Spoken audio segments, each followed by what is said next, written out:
Chapter 7 is about attitudes and attitude change, a concept you will realize is extremely important as we understand better consumer insights and ultimately their behavior.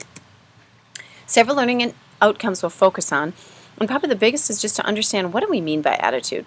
Again, it has a more precise definition than what many of us use in the general world.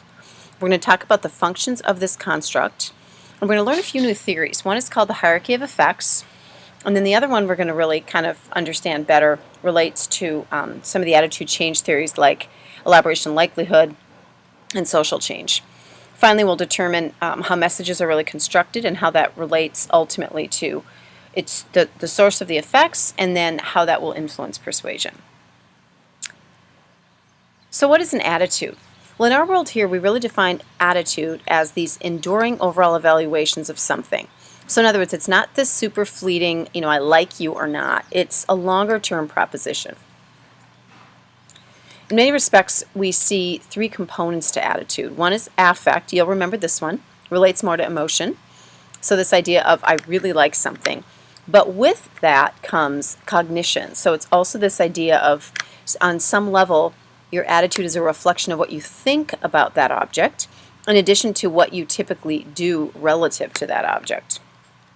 Attitudes, of course, also have functions, and there's many that are referenced here in Exhibit 7.1. We've already talked about utilitarian functions, or the usefulness side, but then in this case we have something we think of as really the knowledge side of an attitude function.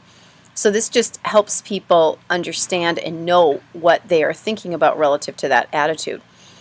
Another component here is value expressive.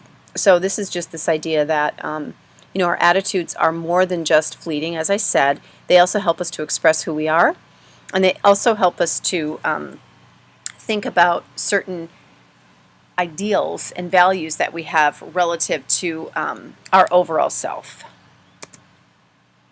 So we have something that's called the hierarchy of effects, and you talk about this a lot in the world of marketing. And as you